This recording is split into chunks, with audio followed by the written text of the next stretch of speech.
नमस्कार विद्यार्थी मित्रांनो, आज मी हर्तिकेश ढोके तुमचं संचित अकॅडमी या यूट्यूब चॅनलवरती स्वागत करतो. जर का तुम्ही आमच्या चॅनलवरती नवीन असाल तर प्लीज आपल्या चॅनलला लाईक करा, शेअर करा आणि सबस्क्राईब करा. बरं, आज आपण 12th मॅथ पार्ट फर्स्ट मध्ये फर्स्ट चॅप्टर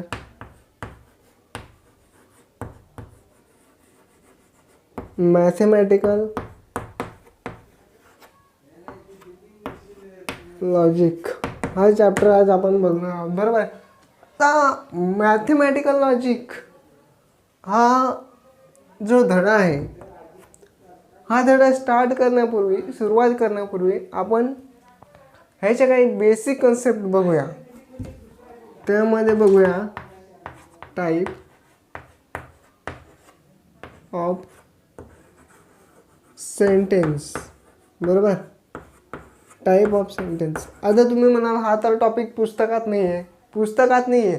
बरोबर आहे, पण हा शिकल्याशिवाय किंवा हा टॉपिक जर का समजला नाही तर तुम्हाला एक्सरसाइज 1.1 ही सॉल्व करता येणार नाही, म्हणून मी हा घेतोय. बरोबर आहे. त्याच्यामधले पहिला आहे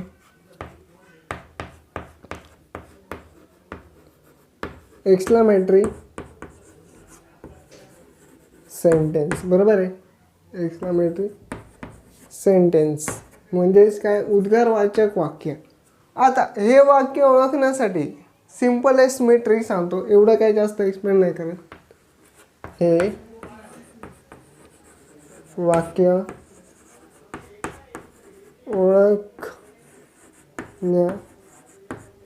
ओळखण्यासाठी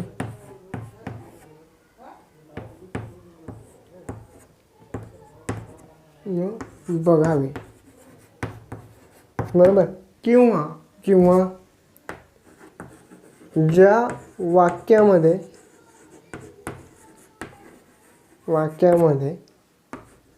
हे चिन्ह असेल त्यास एक्सक्लामेटरी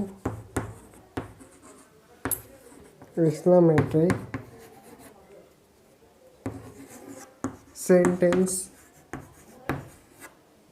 म्हणतात. बरोबर आहे. फॉर एक्झाम्पल तुम्हाला एक दोन एक्झाम्पल देतो. ओ गॉड, उद्गारवाचक चिन्ह. किंवा दुसरे घेऊया,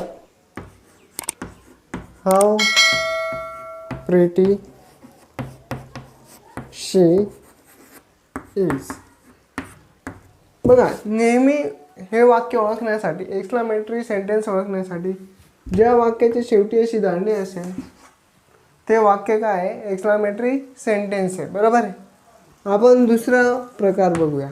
त्याच्या अगोदर मी तुम्हाला सांगतो, it is not a statement. म्हणजे काय? हे काय? हे स्टेटमेंट नाही आहे. ओके, कळतंय? तर विद्यार्थी मित्रांनो, आता आपण बघूया दुसरा प्रकार, इम्परेटिव्ह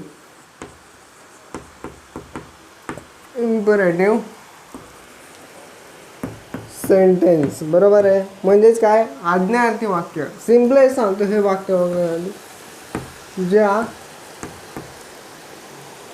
वाक्यामध्ये, इम्परेटिव्ह सेंटेन्स म्हणजे ज्या वाक्यामध्ये आज्ञा दिली जाते त्यास इम्परेटिव्ह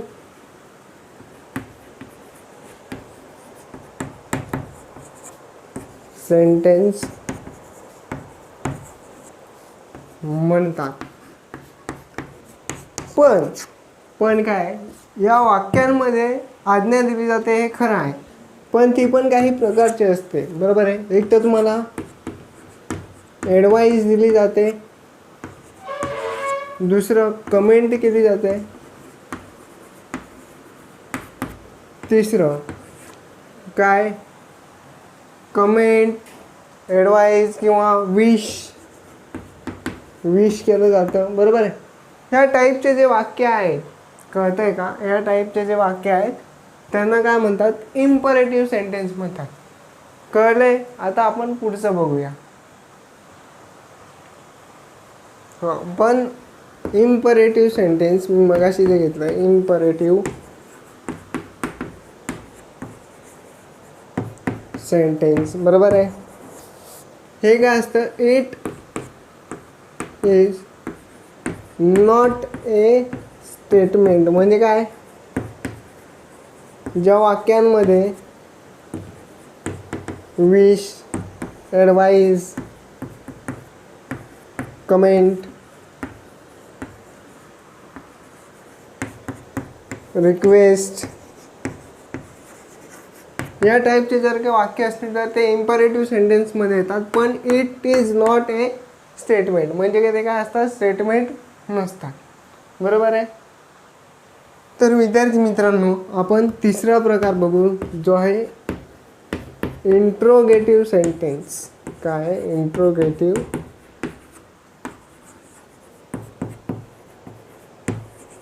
सेंटेन्स. हे वाक्य ओळखण्यासाठी पण एक ट्रिक सांगतो. ज्या वाक्यामध्ये किंवा शेवटी, वाक्याच्या शेवटी क्वेश्चन मार्क असेल त्यास इंट्रोगेटिव्ह सेंटेन्स म्हणतात. इंट्रोगेटिव्ह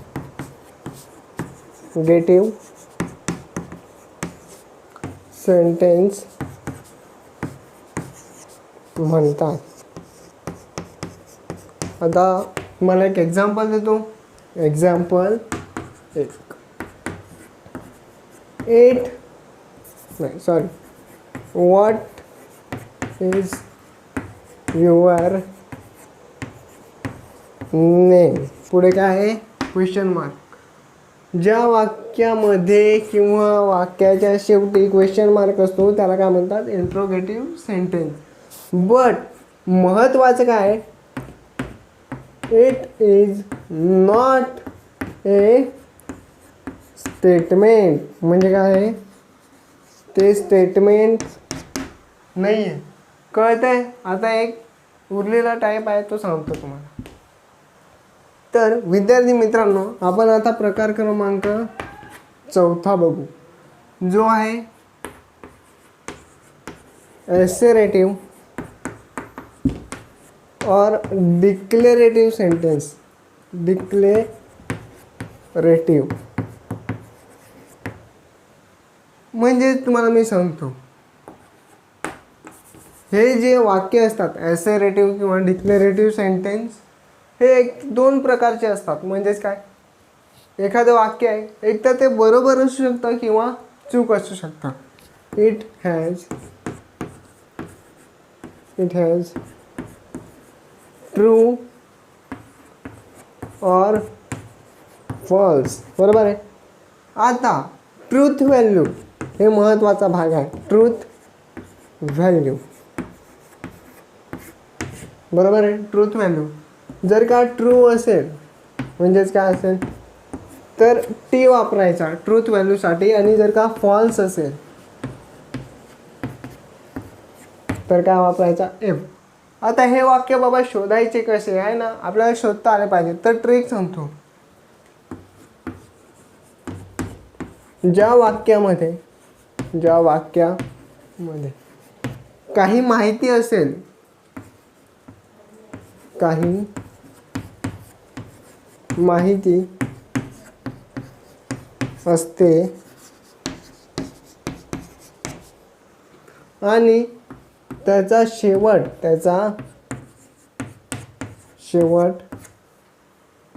फुल स्टॉपने होतो. फुल stop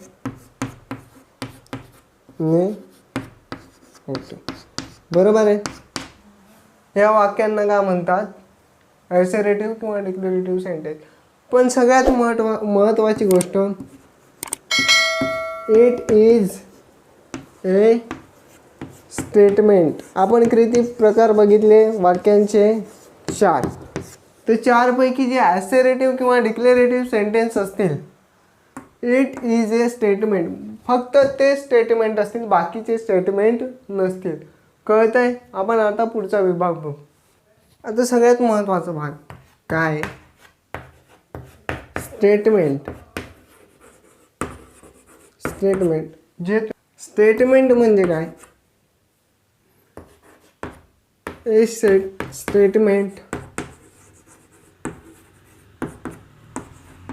said to be assertive or declarative.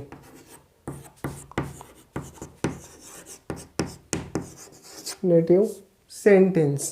बरोबर? Sentence. It has true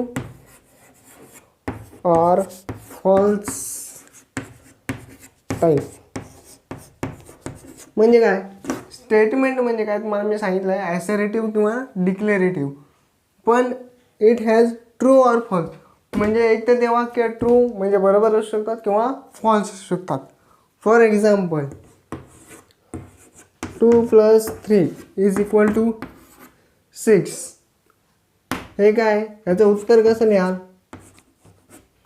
it is a statement. हे स्टेटमेंट आहे, बरोबर आहे. बट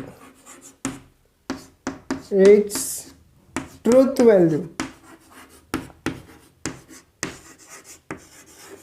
काय? बघा 2 + 3 किती होतात? 5. पण इथे किती दिलं आहे? 6. म्हणजे त्याची ट्रूथ व्हॅल्यू काय येते? एफ. एफ म्हणजे काय? फॉल्स. आता दुसरं बघू. दुसरं काय? 2 × 4 8. It is also a statement. It is a statement. बरोबर. बट इट्स ट्रूथ व्हॅल्यू काय सांगा? ट्रू आहे का? हो. तर काय? Truth value T. ओके. असे तुम्हाला एक्झाम्पल सोडवायचे आहेत. आपण पुढचा भाग बघूया. तर विद्यार्थी मित्रांनो, आता आपण पुढचा भाग म्हणजेच लॉजिकल कनेक्टिव्स बघूया. आता लॉजिकल कनेक्टिव्ह म्हणजे काय? होय का नाही? ज्या वाक्याला जोडण्यासाठी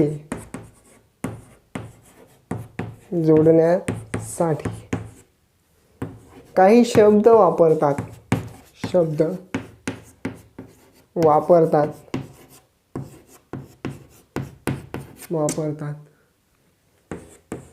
त्यास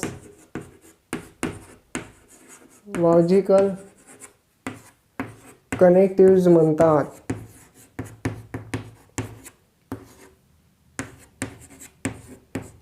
आता तुम्ही म्हणाल सर हे मराठीतून का लिहिलं? एक गोष्ट लक्षात घ्या, हे समजावं म्हणून तुम्हाला मी मराठीत लिहितोय. तुमच्या पुस्तकात इंग्रजी आहे तर तुम्हाला इंग्रजीतच लिहावं लागेल. हे तुम्हाला समजण्यासाठी मी मराठीतून एक्सप्लेन करतोय. बरोबर आहे. आता वी कॅन स्टडी. आपण 4 लॉजिकल कनेक्टिव्ह ह्याच्यात बघू. बरोबर आहे. पहिला आहे अँड, दुसरा आहे ऑर, तिसरा आहे इफ, देन आणि चौथा आहे if and only if. Correct. हे आहेत. बरोबर आहे.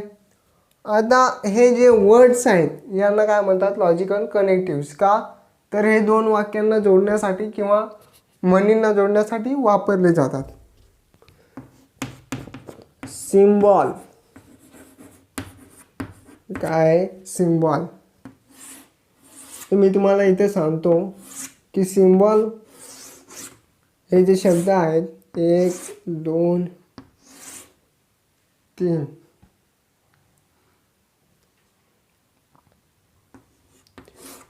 बरोबर. पहिला आहे अँड, दुसरा आहे ऑर, तिसरा आहे इफ, देन आणि चौथा आहे इफ अँड ओनली इफ, बरोबर. तर याचे सिम्बॉल काय आहेत, इथे मी सिम्बॉल लक्षात ठेवा, इथे सिम्बॉल लिहितो. अँडचा सिम्बॉल आहे हा, बरोबर. याला काय म्हणतात, अँडचा सिम्बॉल, याला म्हणतात व्ही. व्ही नाही तर हा जो आहे तो कसला आहे, ऑरचा सिम्बॉल आहे. इफ देनचा सिम्बॉल काय, एक रेष मारायची, त्याला हा बाण दाखवायचा या साईडने, हा झाला इफ देनचा. आणि इफ अँड ओनली इफचा काय, हा आणि हे जे सिम्बॉल आहेत ते खूपच महत्त्वाचे आहेत. कारण हे जर का माहिती असतील तर आपण गणित हमखास आणि सोप्या पद्धतीने सोडवू शकतो. सो हे जे आहे सिम्बॉल हे तुम्ही पाठ करून ठेवा किंवा लक्षात ठेवा.